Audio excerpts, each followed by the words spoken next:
Hello, my wonderful, beautiful friends. Welcome back to r/EntitledPeople, where you'll hear stories about people who think they can do whatever the heck they want because they believe they're special. My friends, before we dive into the stories today, I gotta show you a video clip of this crazy Karen.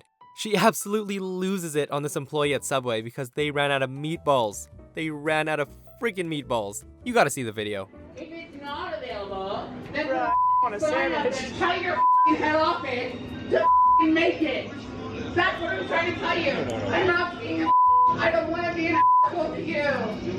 I get it. I get your right. I get it. But that's bullshit. You're not helpless. You're just lazy. Well, the laziness is the fact that if you had it available, if it's actually on your menu up there, then take it off the menu. So this woman definitely needs to take a chill pill. You know there's other Subway sandwich locations, right? You know what any other sensible person would have done in this situation? Oh, you don't have meatballs today? I will get this instead. Or even go someplace else. They wouldn't stand there and berate the employee and basically ruin their damn day over a freaking $5 sandwich. Oh my goodness gracious, my friends. If you think that is entitled, wait until you hear the stories in this one. The first, OP encounters a Karen at a gym. The second story, Karen demands free Subway sandwiches. The third, OP encounters a creepy old man, and we'll finish off with a longer one where a man feels super entitled on a plane. My friends, get ready to shake your heads at these outrageous people, and do hit that subscribe button for future stories. Let's dive in. Yesterday, I was at the gym with my friend. I've had minor problems with people there before, but nothing as ridiculous as this. I had been training with my friend since 6 a.m., so the gym was pretty dead. At about 7 o'clock, a woman comes in. There were 2 other people in the gym at the time. It was the manager and another person working out in a different section. The woman checks in and heads down the stairs. She passes by my friend and I, who were working out on the punching bags. She stops for a second to look at me. At the time, I assumed it was because of my mad kicking skills, but this was not the case. A minute later, she comes back and says, You can't wear that in here." Now, I was wearing normal workout clothes, waist-high sweatpants and a shirt that was a bit short, but because my pants were high, it wasn't revealing anything. I was confused and said, "Sorry?" Karen replies, "You should be sorry. You shouldn't wear clothes like that in public. This is a place of God, and you are disgracing it." Now, I want to note that the gym was connected to a church, and she says, "I bet you're not even here to work out. You're just here to show off your body." She then points to my friend who is trying not to laugh. She then continues on and says, "You need to change. Your shirt is too short. Those clothes are not allowed in the house of God." She then tried to continue, but I had an idea, so I cut her off. I said, "So, you have a problem with my shirt?" Karen says, "Uh-huh." Okay. I then proceed to take off my shirt. I was still wearing a sports bra underneath that covered everything, and you could only see an inch of my midriff due to my high-waisted pants. I had also worn a sports bra in here before, so I knew it would not be a problem. Karen then shrieks and says, "Oh my god, put your shirt back on right now. I'm gonna talk to the owner and get you kicked out." I told her great. She then storms back up the stairs to a desk where the manager is. I knew I wouldn't be in trouble since I know the manager, and he knows me pretty well since I also teach martial arts classes at the gym. I look at my friend like, what the heck just happened, and he finally burst out laughing. I follow Karen up the stairs thinking, this ought to be good. Karen starts talking to the manager, but I can't hear what she's saying. Now, I sneak up behind her trying not to be noticed, and I hear, that slut down there took her shirt off and exposed herself to me.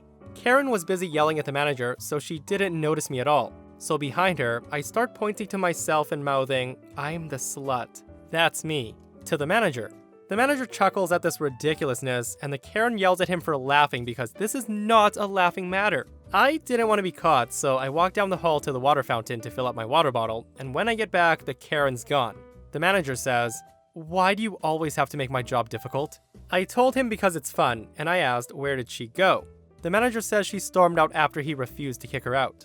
I then told him she left her bag downstairs, and do you think I could give it to her when she comes back?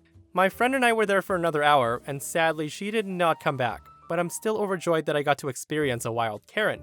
Next time I'm at the gym, I'll be sure to ask if she came back for her bag, and I will update y'all on what happened.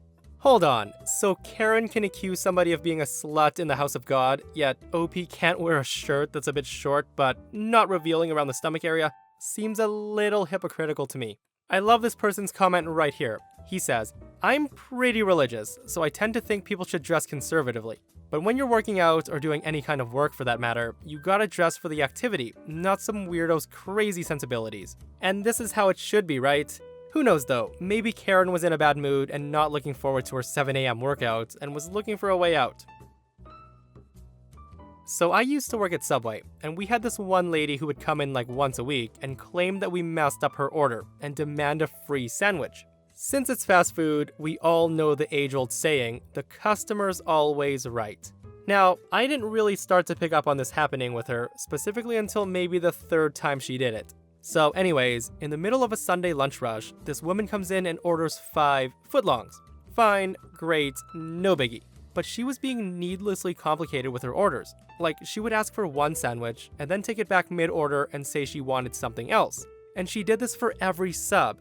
I recognized her at this point, and while she was being difficult, she wasn't trying to get anything for free, so whatever. So we ring up her order, take her payment, and she's on her way. 3 days later, while I was closing the store with my buddy Pablo, we get a phone call, and Pablo answers. Pablo was on the phone for like 10 to 15 minutes, and by the time the call ended, I asked him what that was all about. Pablo tells me that some lady says that she came in and we got all of her sandwiches wrong, and that she wanted free sandwiches to make up for the messed order. Right when he told me that, I already knew who he was talking about, so I asked him what he told her. Pablo tells me, well, she wouldn't stop talking, and every time I told her we couldn't do that, she would just keep insisting, so I told her I'd just pay for it out of my own pocket. Now, this really pissed me off, as Pablo's a bit of a pushover, but our store was also super strict and watched the cameras hard, and if we didn't give them good enough reason for giving away free stuff, especially 5 sandwiches, it was an automatic termination.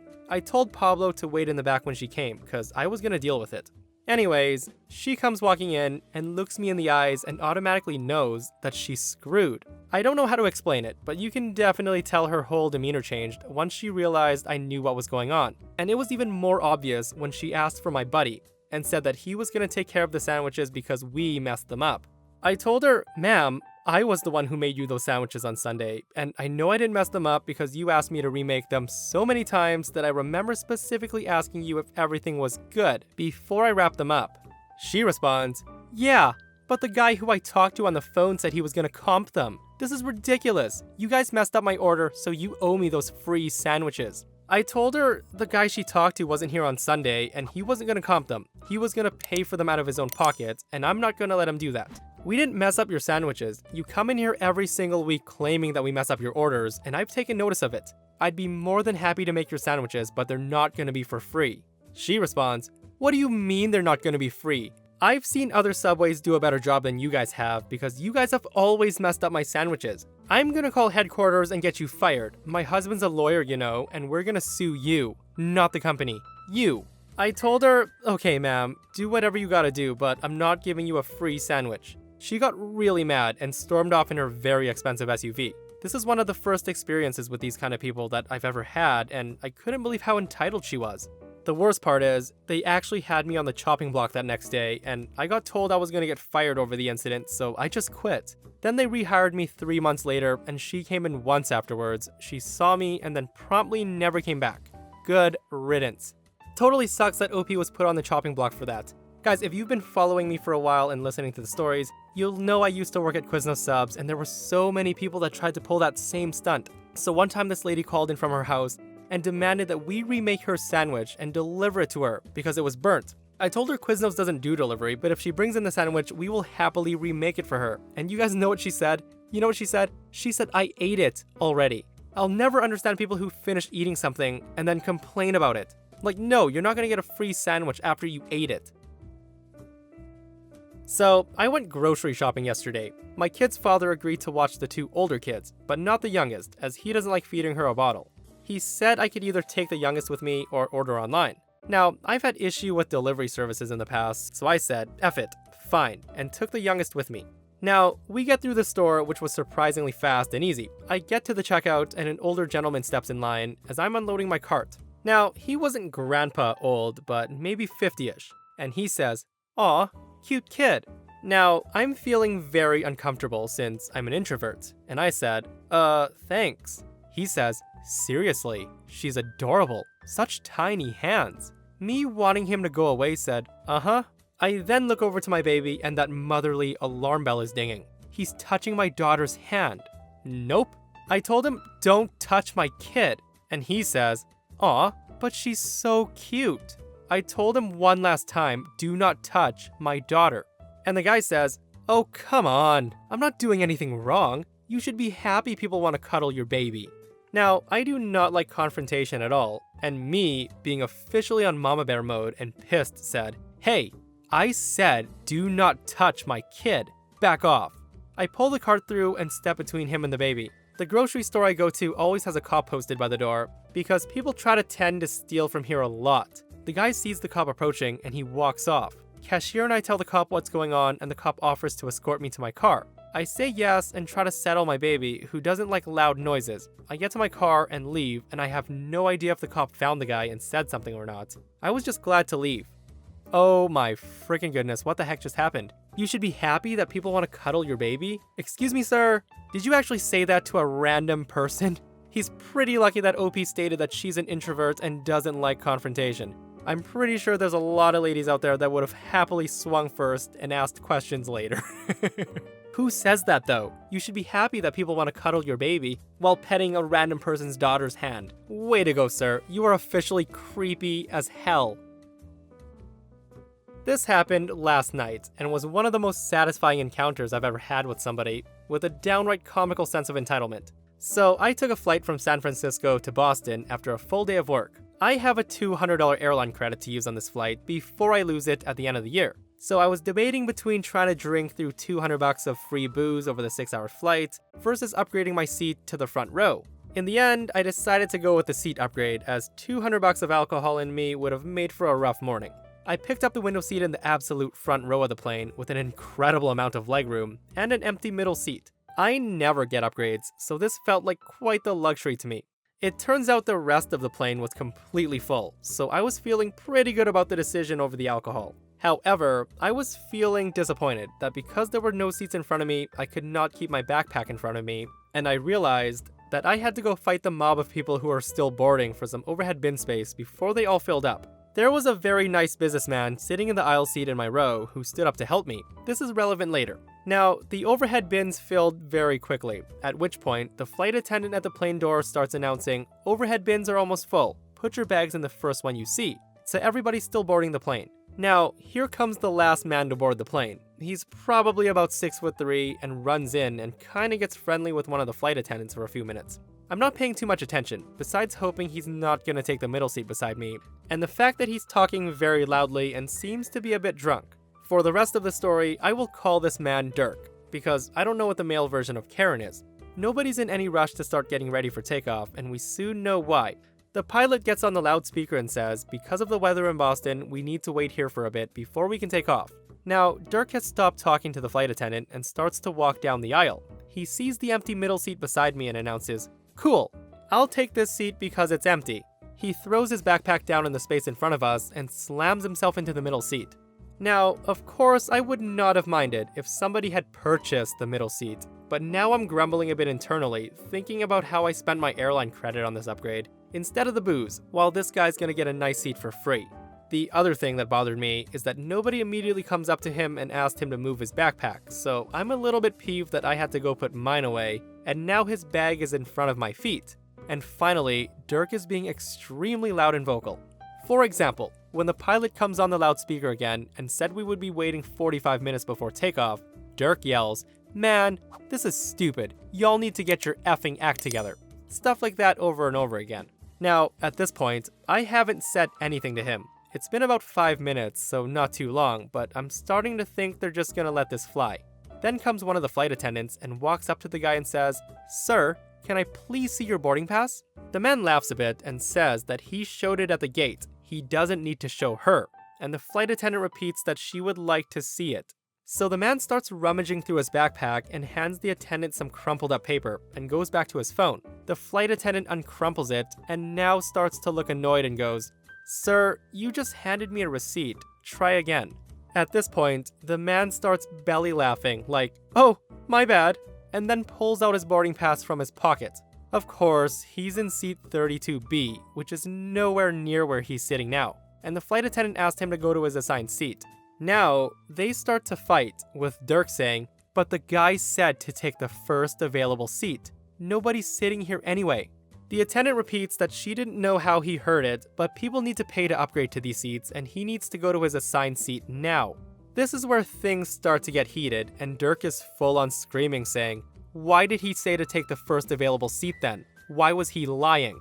The attendant looks really annoyed at this point, like, "Not this again," and the rest of the plane is silent and watching.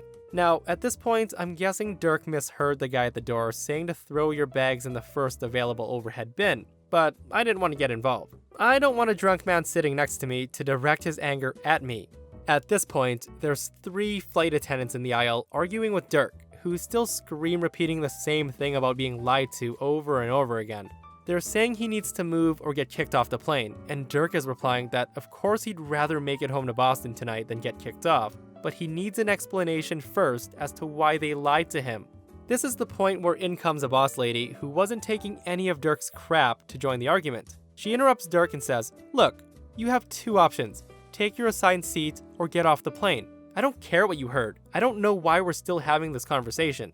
This was funny because when Dirk would open his mouth to continue arguing, the lady would hold up her hand and yell, like a mother silencing their toddler. And I'm sitting there 6 inches away from the action watching this all go down. Dirk sits there in silence for a few moments, mouth open looking at this lady, and then stays sitting in his seat and looks back at his phone and starts mumbling again in a low voice about being lied to. At this point, 3 flight attendants walk away and Dirk seems to think he's won. But lo and behold, 1 minute later, security comes onto the plane. Now seeing this, Dirk stands straight up and says, "Okay, I'll go take my seat," and starts to walk down the aisle, but they stop him and remove him from the plane, and we didn't see him again. And me and the nice man sitting in the aisle seat ended up getting free drinks for the rest of the flight for our troubles. My friends, what a satisfying ending to another episode of r/EntitledPeople. Getting kicked off a plane and probably banned from that airline as well. You should have just stood up and sat in your assigned seats, sir. Way to go. Wasted your breath and missed your flight. But hey, that's entitled people for you guys. If you guys enjoyed the stories today, do hit the thumbs up. And if you missed the last episode of r/EntitledPeople, OP's a bartender who shuts down a man who keeps snapping his fingers at him. Yikes. Check it out if you haven't, and I'll see you guys in the next one. I love you.